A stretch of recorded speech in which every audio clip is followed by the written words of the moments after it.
What is up, YouTube pipe community? It's that time of the year, September rolling around. For those of you that are into bourbons, it's that time of the year. The hunting madness begins. I was going to make another channel, and I haven't made the name up. I just haven't made any videos yet. I decided I'm not going to do it. I'm just going to do some on this channel.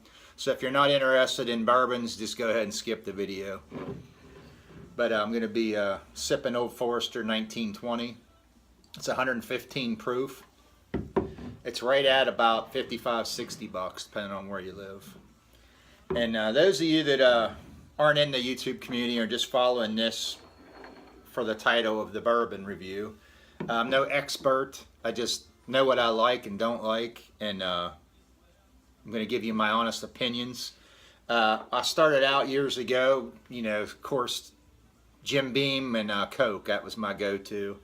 And when I graduated into, like I did, just drinking strong black coffee, I drink my bourbon the same way now, just neat only.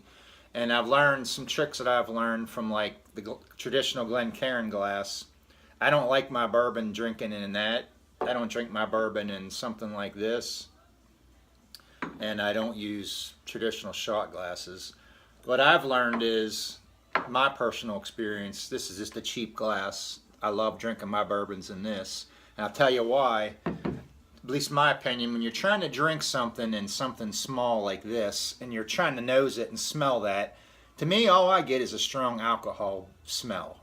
That's about it. I mean, I might pick up a little bit of spice, but these people that come on here and say that they pick up this and this and this and 30 different spices and flavors and profiles, I mean, either you got one hell of a nose, or I call bullshit, okay?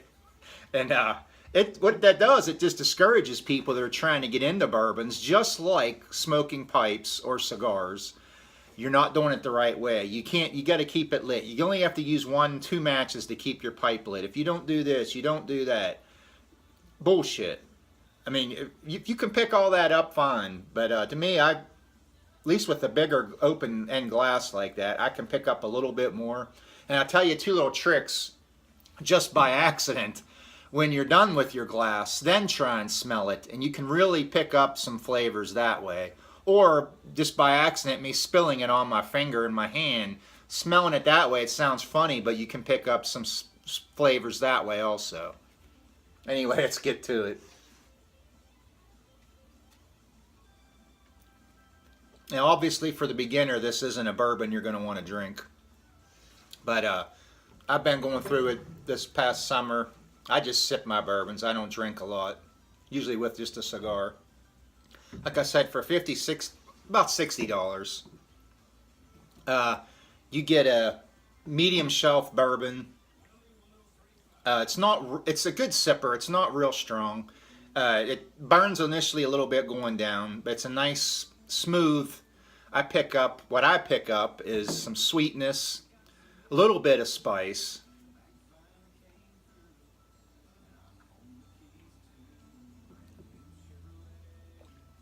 It's not real oily thick like some of my bourbons that I like.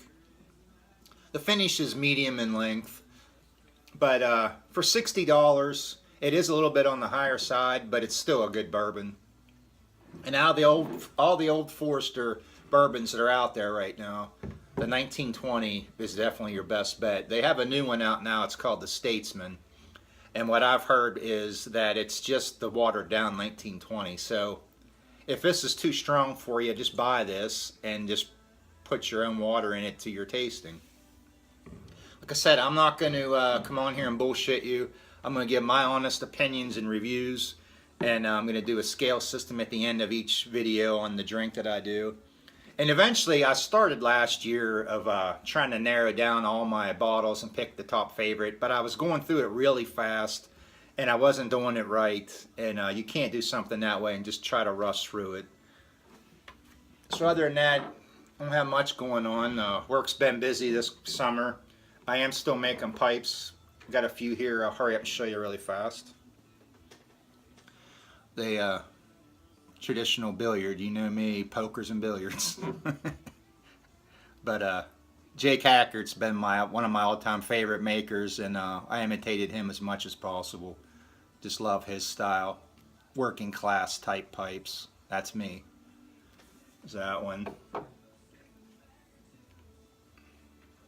Lighting down here isn't really good, but haven't been making as many as I used to.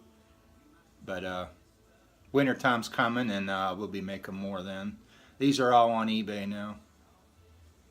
Like I said, the lighting down here is awful. I have been making some more bent pipes. This didn't come out exactly the way I wanted, but it's a big pipe. And this was just a freehand that I actually made today. I was off today.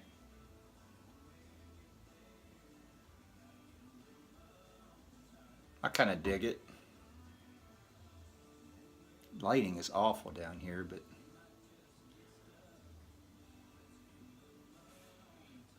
I didn't list this one yet, but anyway, that's about all I got going on.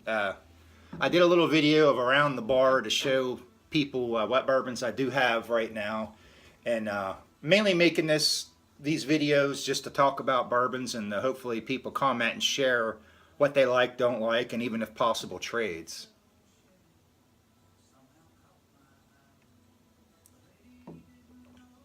Like I said, if you're just starting to get into bourbons, this is definitely one you probably want to stay away from. 115 proof, but it is very good. Thanks for watching. There'll be more coming. I'll talk to you boys and girls later.